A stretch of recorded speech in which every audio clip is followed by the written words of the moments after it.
Hi, folks. Coach Marcia here again, and we are here for another session of our Transformation Tuesday series. And this time we're meeting with Bernadette Frankson, who is the CEO of Physical Therapy Solutions Ltd. And not just the CEO, but I have to say, folks, she's a longtime friend of mine. So it is an absolute pleasure to have you here, Bernadette, today. Thank you so much for having me, Coach Marcia. Awesome. So to call me coach again because she's been in my workshops and is a very avid student because she's serious about her business. So Bernadette, I want you to tell us a little bit more about your business. So how did you get started? So tell us about your business first.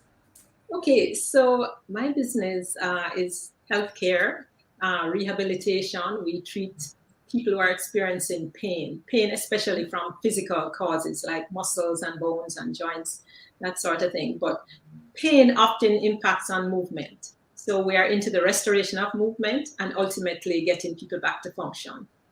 You mean people, old people like me? All ages, so across the lifespan. We treat children, we treat the aging, and we treat us. Well, Bernadette, as we're getting older, you're beginning to find that everything starts to not work so well. So we definitely need you for the sports injuries. But I find that you need a physiotherapist almost throughout your life because you go through different stages. But I want you to tell me a little bit about how long you have been in business and why you started it. Okay, so I was always an active person. So I could not see myself confined to a desk. Mhm. And I did well in biology, and I used to watch a lot of TV with doctors movies, doctor shows, and so on. So I was definitely attracted to healthcare.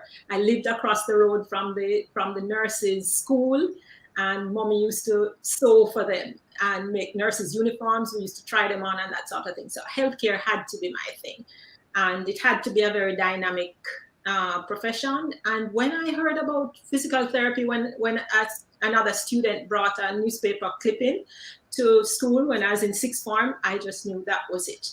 So I can think of no other profession, and physical therapy has so many different areas that you can specialize in or just offer services. So I've been here for 40 years.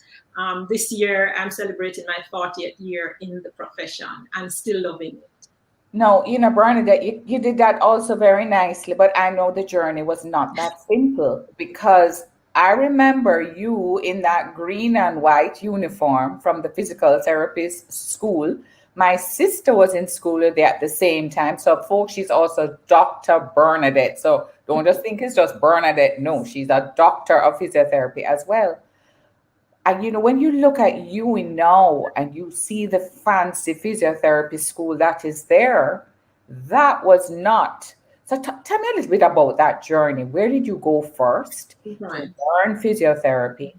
But then Bernadette, learning it and doing it, maybe working in and you will tell everybody where you worked before in the early days. And then what made you decide to actually get up and start this business? Because that takes a lot. All right, so a lot of questions. Go ahead. If I remember it all. Okay, so I started in the school where in 1981 was the year I graduated, and it was a diploma program. Yes. Now they're offering degrees in at both the baccalaureate and the master's level. So for me to transition from the diploma into an equivalent of a baccalaureate or a master's level, I had to do additional learning. So I started at University Hospital, and I was there for 5 years. And I have to, give credit to them for the clinical foundation that I acquired. They seconded me to the school. So I actually was seconded to the school as a full-time tutor or lecturer that was still in the diploma program. I missed clinical work, and I'm a clinician at heart, and that's me. That's what I wanted to do. Teaching is a separate profession, even though physical therapy is about teaching. So I went back into the clinical world, but it was difficult now to get back into the public system. So with the security of being married at the time, I decided that, I'm going to make this leap. And yes, my husband was supportive of that leap. And I transitioned into working initially in the evenings, moonlighting. And then I moved to El Shaddai, where I was for 17 years and built a practice there, ran out of space because we were growing. And next thing, I'm renting bigger space and then deciding, but this rent is mortgage. So I decided that at that point I need to acquire my own place and make it in itself an investment. So here I am today, employing other therapists and still myself working both as a clinician and as a CEO of the business. So how many therapists do you have in your business? Right now we have 3 therapists. Before COVID, we did have 4. Yeah. But as we have streamlined, we have looked at the caseload and decided we're more efficient at the moment with 3 plus myself. So it's 4 of us in all. Awesome. So you had to make some really courageous decisions, acquiring your property and having this team that has been working for you. So, Bernadette, everybody faced challenges when COVID started. As I've asked every single business owner, what were some of the challenges that you faced and how did you overcome them?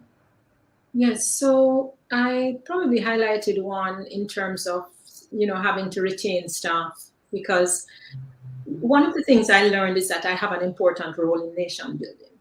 All right. So in terms of keeping people employed, we don't want our unemployment level to rise. So I saw my responsibility there. So I did everything to try to keep my staff numbers up.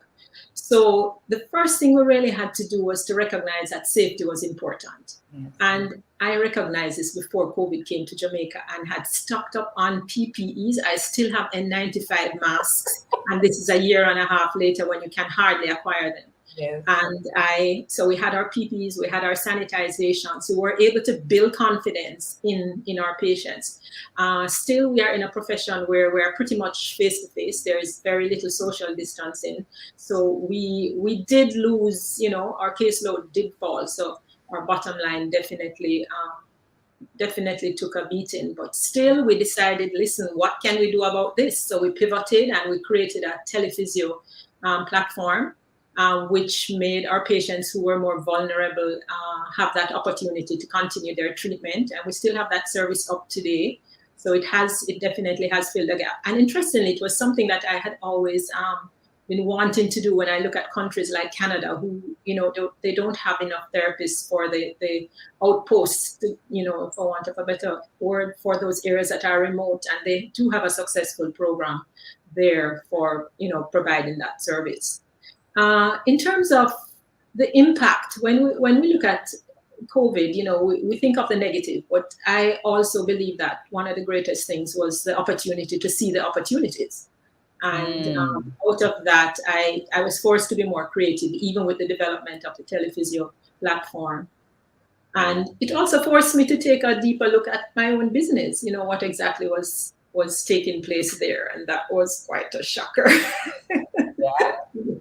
Yes, I was forced to look at. I actually, at that point, decided I need to look at the business, and I looked at it through the eyes of my coaching facility that I had taken on, Action Coach. And when we got to the point where we looked at the financials, I realized how much it was currently needing to run the business, and hence what I needed to be meeting. So I learned to deal with the cash flows and the financials a little better. So in a crisis, which is the pandemic, it forced you to really start to look at your business thoroughly. And as one of the things you did was, I want to learn. I need to learn and I need to grow. And so you signed on for coaching and you applied all of what you learned, Bernadette. And not only that, but we also did team sessions with your team because, and I want you to talk about that. Why was it important for you to do that team session with your team? Why? Okay, so I recognized, you see, that it's that contact that my team has with people that is going to be determined, that's going to determine the success of my business. Yes, they needed a leader, which I also had to take a look at my own leadership style and methods as a team leader. But I realized that being part of the team, myself and the extended team, we really needed to get some improvement in terms of our services and just our relationships. So we needed to even look at each other in terms of what made each of us tick. So when we did our personality profiles, that was like another eye opener, because I was better able to understand my team. I was better able to understand myself in terms of just being such a task-oriented person. It caused me to be more understanding, more compassionate of people as a whole, in terms of, you know, just my team and just my needing to care more instead of just being so task oriented.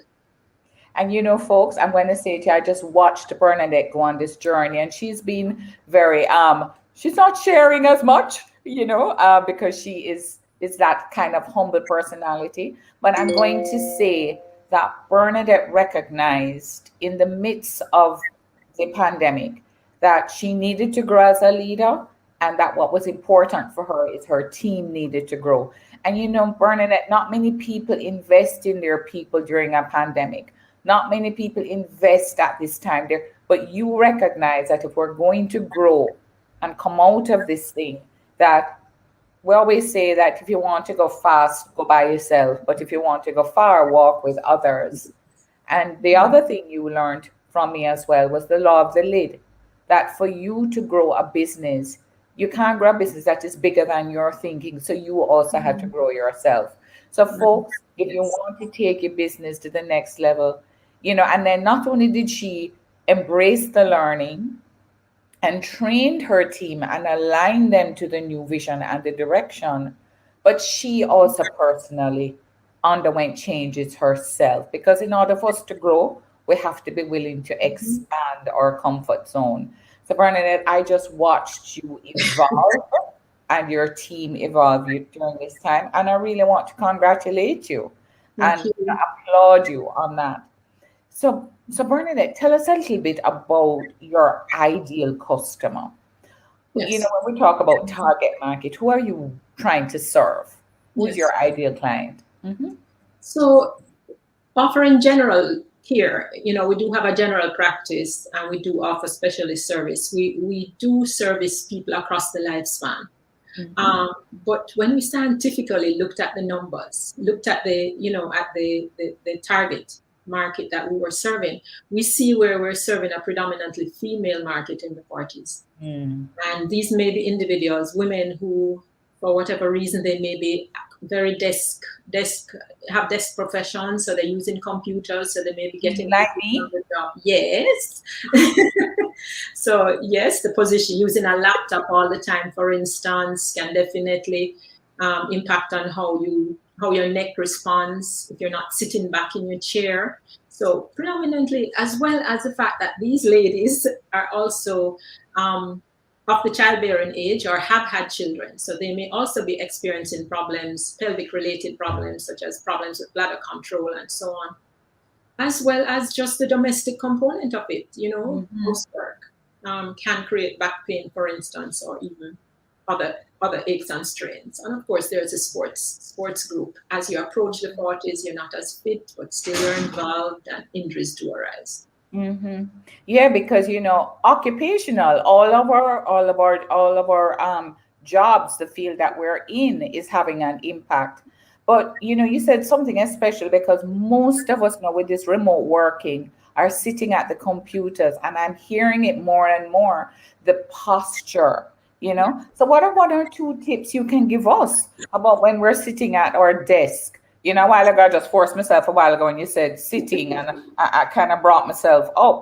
But what are some of the things, Bernadette, that we should be aware of as when we're working at the computers? Okay, so motion is lotion. All right. Oh, So, okay. yeah, motion is lotion. So, we want to keep moving as much as possible. We don't want to be seated at a desk for longer than 30 minutes. It's Mm, important to get up and move. right? In terms of the chair, we do have a lot happening at home in terms of, not so ideal furniture being utilized. A lot of times it's a dining room chair, which doesn't have the sort of support that a ergonomic office chair would have. So in spite of that, we want to encourage individuals to sit back in the chair, not to be sitting upright. If you sit back in the chair, it will dissipate some of the load off your spine and you'll get better support. So don't sit for too long. And if you're using a chair that's not ideal, still try and sit back in the chair, pull it up, ensure that your screen is at the correct distance so that you don't want to lean forwards. You want to be back in the chair and have that distance as best as it allows you to sit in terms of being and not hunching over the laptop either. Exactly. And then the posture of the wrist. I mean, Bernadette, as I'm talking, there are just so many things that we are doing that it's impacting us, because you'll hear it, my wrist is hurting me, my thumb is hurting me from using the mouse, just so many different things. And so folks, we really have to make sure that we take care of ourselves. But when you do need help, you need to call Bernadette and her team, because we do need to address it early. Because if we allow it to go on, right, Bernadette, it's going to create issues for us later on in life. Right. And then Bernadette, I want you to tell us a little bit more about the whole telephysio, because I'm trying to figure out how you do that. Yes, it's so interesting because just last week I had a patient from Guyana. And yes, and the session went well. It was the first of its kind in that I was seeing a patient with pelvic matters. So it was very intimate, yes, but we were able to get the evaluation done. We had the help of his spouse and were able to evaluate him, and we continue the evaluation this week, and we give him forms to fill out. But what is important is that we try to use platforms that are accessible to the patient. So we can use Doxy.me, which is the platform that we will select as number one, or we use Zoom. We subscribe to Zoom for the benefit of the client, and we can even use WhatsApp, if that is what is available in terms of just having a telephone. So we do an interview, we demonstrate motion, and when we just started to provide the service, we invested in equipment. So we're able to send out equipment to individuals so that they would be able to manage their pain and so on. So we either sold it to them or rented it to them, depending on how chronic the situation was going to be. So we had to be creative, and I'm really excited about that. Boy, Bernadette, that's just amazing. As you rightly said, you had to be creative. You didn't just roll over and die. You said, okay, this is something that, many things are out of my control, but what can I control? You always remember me saying, focus on your sphere of control. So that's really, really amazing, Bernadette. We always say as well, and I ask every entrepreneur who comes on here, what are some of the mistakes that you made? We all learn from, we don't want to learn the hard way of making our own mistakes. So where we can learn from others who made mistakes so we don't do the same. So I'd like you to share maybe one or two mistakes that you made that you'd like to say to everybody, listen, make sure you don't do this as well.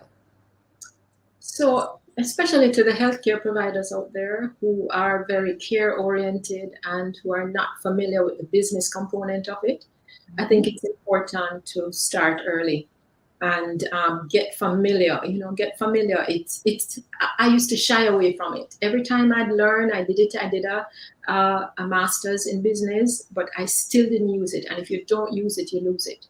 So getting at that information that will help you to really know, where your business is, especially from a financial viewpoint, it's so, so, so important. The business, if it's growing, you feel it may be thriving and so on. But when a situation arises where your cash flows may be impacted, you will have to delve into reserves. And if you don't have reserves, this is why so many businesses will go under. So your financials, knowing your numbers is critical. And I would have to say that looking at yourself, looking inside. we're into blaming everybody else a lot of time, feeling staff isn't this, isn't all that, and when things go wrong. But I always say that when you're the leader, you set the tone for the organization, and you are the one who is responsible. You know, the buck stops at you, so you have to be sure that you put things in place, and it starts with you. So you have to look at what you can do to improve yourself. You can't go training your staff, for instance, and not realize that you yourself are not looking at ways that will bring out what they have trained. You want them to be passionate about their work. You want them to be collaborative. You want to be sure that you are creating the environment that makes them comfortable to do that. You know, Bernadette, everyone that has come on has said the important thing is know your numbers. You've been in business 40 years now. Why do you think so many business owners don't focus on that area? So it's easy to say, okay, it's the accountant's job. I can just delegate that. But guess what? You also need to know, because I didn't know, and I've had an accountant for so many years. I didn't realize what impact, even if I had a period like a hurricane hitting, all right? That was short term. We're into a pandemic now that is no end in sight, with all that's happening. So one needs to be able to plan, and your accountant can't plan for you. You need to be able to plan, and part of that planning has to be knowing what you're going to use to plan. What it is that you're anticipating in terms of your own growth. What is the situation now for you to reach there? So for planning, it's imperative. And I remember one of the things you said to me, Bernadette, it's like 40 years in now. And you start to, as you reach in that stage, you have to start thinking, and should be from way before, what's the end game? Yes. Right. When am I coming out? Have I reached the goals that I've set for myself? Yes. So I want to say, folks, lots of us don't want to look at the numbers many times because you don't want to face the truth of the numbers. Mm-hmm. Yes. And it's so important because, I know of business owners 40, 50 years in, then they have a heart attack and the business is in debt, and it's a mess. And so it's really important that we're looking at our numbers and planning for the future. Brad says you're making the profits so you can take the profits from the business and invest them, so you can get passive income. So it's very important that our businesses be making the profits so that we are building our financial future. So don't wait, folks. It's very important that you get a grasp of it. Don't be afraid of it. So Bernadette, what I would love you to do now is to share with us some of the things that you are doing or are making. I know you have 2 special offers and that you'd like to share. So I'm going to put them up now and you can just tell us a little bit about it. Okay, so we recognize that a lot of our clients, are people who are working out of home and working in situations that are far from ideal. So we wanted to provide this as an offer in terms of just celebrating our 40th year. And we want you to send us pictures of your workstation, of the current situation, as real as it is. Don't be concerned about it. Include yourself in the photo. Don't just send us pictures of the chair. And just tell us also if you're having any pain, any specific areas of pain, so that we'll respond with an email by providing, and a phone call if necessary, by providing some specific tips for your work situation as it is at home. And honestly, if you're having pain even in your office situation, we'd be quite willing also to contribute to that. Well, Bernadette, I think this is just so cool. I mean, no, I'm serious. So you want us to send you photos of our workstations, even us sitting at our desk, because you said yourself. Yes, and preferably a side view. Exactly. But this is your opportunity, folks, because you may be saying, I've been sitting here for a while. I'm feeling this pain in the back of in my middle of my back or in my shoulders, and I'm not sure what it is. So this is a perfect way for you to be able to send that information is and receive a call from a physiotherapist who will be able to explain to you and then tell you what the next steps would be. So Bernadette, that's an amazing offer. And then you have something else as well that you're offering. Yes, so we feel one of our specialist services is pelvic floor physical therapy. So we treat individuals who may be having problems with either bladder control or bowel, fecal control, and or pelvic pain. So a lot of times, ladies in particular, or even gentlemen, are afraid to talk about it. So they suffer in silence. They have this problem, they sneeze or they laugh and they get a little leak. So this is very personal, and I myself am a specialist in this area, and I'd be more than happy to talk about it, because if we keep it as a secret, we won't be able to achieve the help. So we need to start by just talking. So I'm also extending this facility, where if you call at the number provided, 876-927-6015, if I'm available at that moment. If not, we'll set an appointment for me to do a telephone consultation so that we can provide you with the help that you need. And so this could be sometimes pelvic muscle exercises, etc., Bernadette, Yes. that people need to do. Yes. Because, and Bernadette, a lot of people just suffer. And they actually don't seek help or advice.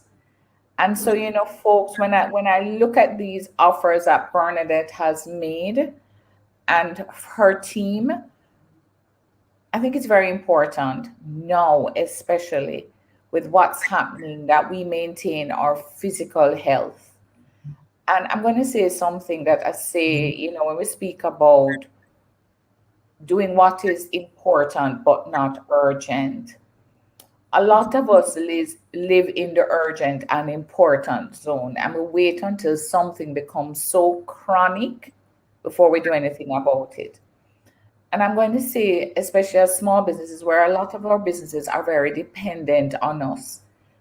I see people spend a lot of time fixing the car and servicing the car and shining it up and take it for service and changing out this and changing out that. And that's the car. But the thing is, you can buy a new car. But what you cannot buy is a new body. And so, what we need to do is to make sure we take care of both our physical and our mental health. But physical is so important, because these muscles, these bones, this back, this neck, everything has to last us all the way until we die. And so you have people like Bernadette and her team who are there to help us to be able to. Can you tell us the vision of your business, Bernadette? Creating an extraordinary pathway to recovery through excellence in care, value, and patient experience, client experience. Exactly. We want to provide care, we want to give them value, and we want them to just have a great experience achieving it. Absolutely. So a lot of people may think, boy, physiotherapy is pure pain and she's going to stretch me here and stretch me there and do all kind of things to us. But the thing is, folks, the same amount of attention you are giving to your car, to the house, to the everything else, remember, prevention is better than cure. So it's best that we make sure now. So everybody take advantage of the two offers. And I put them back on the screen again, because Bernadette is really allowing us some so one, the working from home, send your pictures in, include yourself in the picture, photos of your workstation with you sitting from the side, let them know. So you're going to email or call, but preferably email first, so that they can receive the pictures and they can look at it, and then they'll call and let them know you send email. And then this one, folks, as we age, many of us are having lack of bladder control, etc. So let's not, try and pretend these things are not happening, but instead to face them head on. So Bernadette, thank you so much for these special offers. That's really great of you and very, very magnanimous of you. Now, what I want you to say now is, what in this COVID environment that we're in now, And even though we're not fully vaccinated yet, and people are we're still facing the pandemic. Not everybody is fully vaccinated, and we're really opening up now. So as we move forward, what's inspiring you, Bernadette? What's inspiring you 40 years later on? And congratulations again, because folks, getting to 40 years in business is no small feat. You understand? So really congratulations there, Bernadette. But what is inspiring you now? Okay, so you know what? I really believe God gave me this business and gave me this passion for this business that is still going on. So I feel I need to do it as best as I can. I can't embarrass my God. All right. So I am driven. I am driven by my vision now, which to just create an extraordinary pathway. I want people to just enjoy the experience and to achieve the results that they want. So they're going to be getting the care, they're going to be feeling that it was worth their investment, and they're just going to be enjoying it as they actually go through the process. For me, I have to realize that we need some homogeneous delivery of this care. So part of it, what is driving me immediately is to systemize the business. So we're doing, and my team have been really working at it. We have been having weekly meetings where everyone is going through, working through the systems that they are each performing, from the front desk all the way back to the clinical delivery. We're working on protocols. We're working on just ensuring that what we do across the board is uniform. So when a client calls, they don't have to ask for Dr. Frankson. They're going to ask for the service that we're all providing, because we have systems in place that are equal in terms of who provides it. It's the same level of service that is going to be done. So we're working on those systems, and that is taking up some time, but it's a process, and we're motivated to get it done. I want to know that when I walk through that door, this business is at a place where it can either continue without me, or it can be available so that, it's marketable. Awesome, awesome. And I've met all of our team members, and Bernadette has a really, really tight team, and they're looking forward to serving us. So take advantage of the offers. And if you look, you'll see her information streaming across the screen. So visit her website, Instagram page, Facebook, everything else called, but make sure you take advantage of the offers. So Bernadette, thank you so much. I mean, I really, really, as I said, I've known you all my life from a young girl, you know, and so really and truly, Bernadette, it's a pleasure that I have at this stage of my career the opportunity to have coached you and to continue to have you coming into our workshops and helping you on this path. So I wish you all the best, and thank you so much for being a part of our program today. You're most welcome, Master. All right, folks. So, folks, take advantage of the offers, and we'll see you again on our next Transformation Tuesday series. Stay safe and healthy. Bye.